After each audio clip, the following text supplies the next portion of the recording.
Okay, so here we are on step 4, example 7, working on creating diagrams of arguments. And you can see that I have created a text box and put the entire argument in that text box. And the next thing I'm going to do is create a text box down here and put in the conclusion that we determined from last time, from step 2. So we've already figured out the conclusion of this argument. Let's make it a little bit better, a little wider. Let's take off the quotation marks and give it the number that we want, which is 1. And because we know this is going to work as our conclusion, we're going to put it right up at the top of this page over here. Right now I'm going to try to move the canvas down a little bit out of the way. And then we're going to start looking for the premises. But even before I do that, I just noticed that this conclusion, I wonder if I could improve it a little bit. It seems to me that it maybe it's including too much. It's including perhaps 2 premises and not the most general conclusion. I wonder, and I'm going to put a couple of text boxes over here, whether there are 2 premises that are hidden in the conclusion as I've stated now, that if I took them out, I could make a more general conclusion. So if, for example, it's making 2 claims that the move to digital reading need not result in less literacy and may improve the quality of physical books as design objects. If I took those out and gave them each their own premise, the move toward digital reading need not result in less literacy.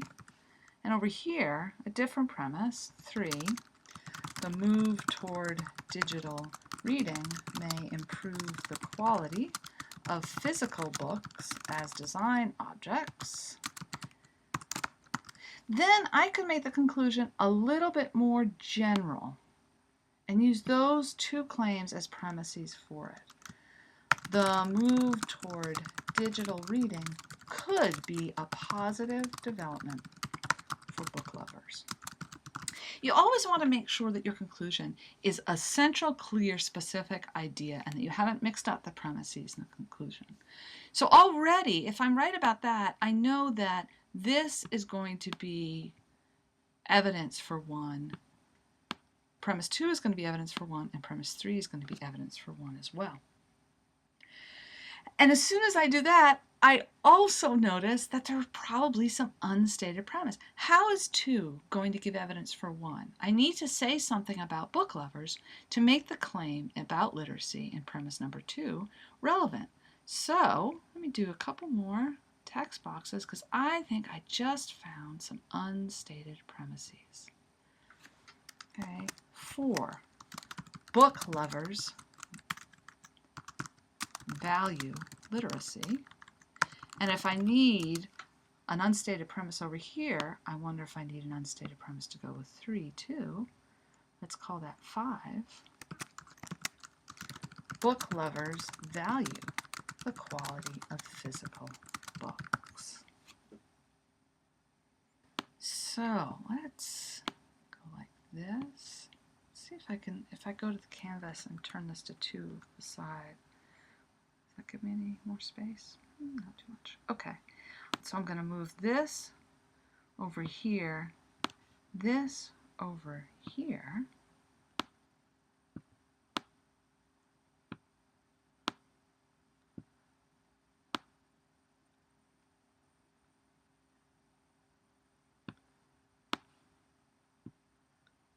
This over here, and these are 2 pairs of dependent premises. If book lovers do not value literacy, then the fact that the move to digital reading need not result in less literacy wouldn't matter as evidence for the conclusion, which is about book lovers. Same thing as over here. If book lovers don't really care about the quality of physical books, then the fact that the move towards digital reading could have this effect on physical books as design objects just wouldn't be evidence for the conclusion. So there are 2 sets of linked or dependent premises. All right, great. Now I know there are other premises out there, so we should go ahead. I'm just going to create a bunch of text boxes here because I know there'll be, I don't know how many, but I know there'll be a bunch. And let's keep going. All right, so if I read, the first claim is about literacy. So let's say that's number 6. A civilization that reads electronically need not be any less literate than one that uses physical books.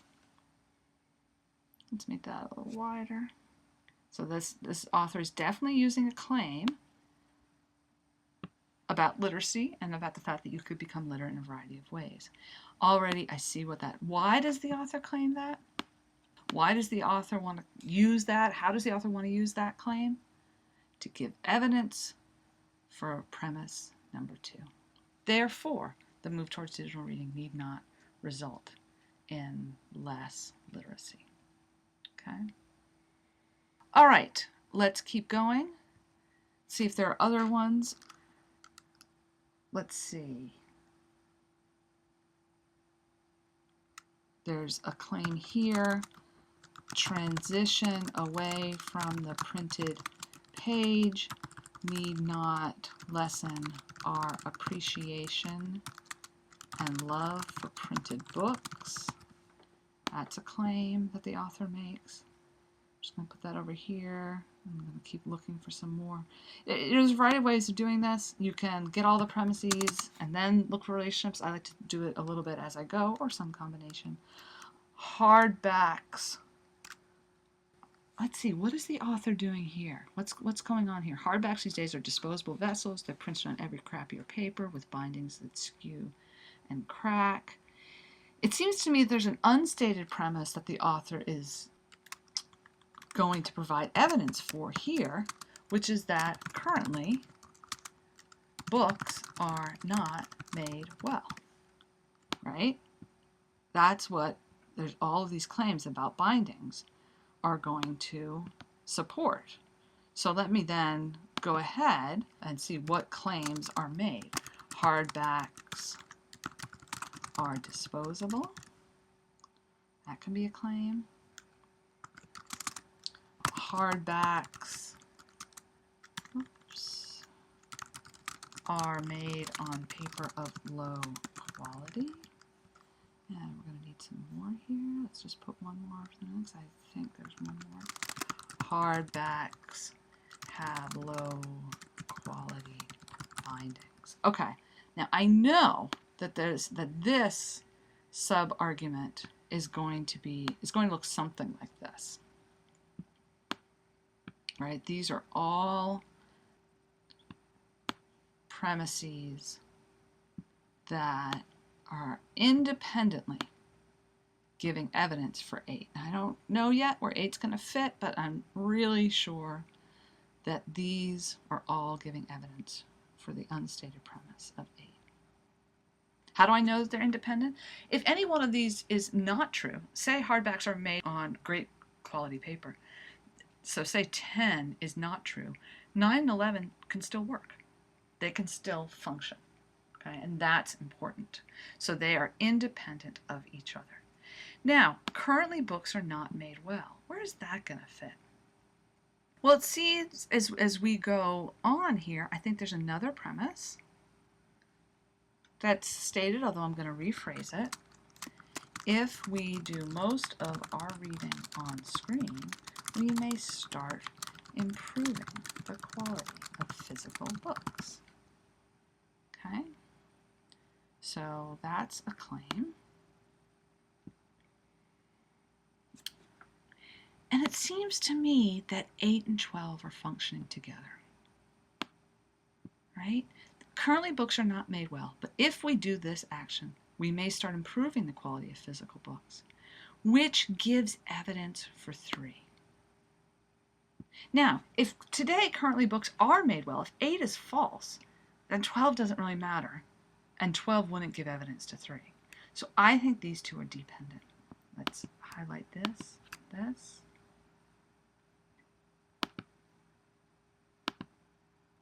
Go like that. So now 8 and 12 are giving evidence to 3. Smooth that up a little bit so that can be clear. Good. And now let's look here. And this is all at the end. I'm looking back at the original argument, and the last couple sentences are pretty repetitive. But look, I haven't found a place for 7. But the more I look for 7, the more I think that it's really a restatement of premise number 3. I think it's the same kind of idea, literally the same idea.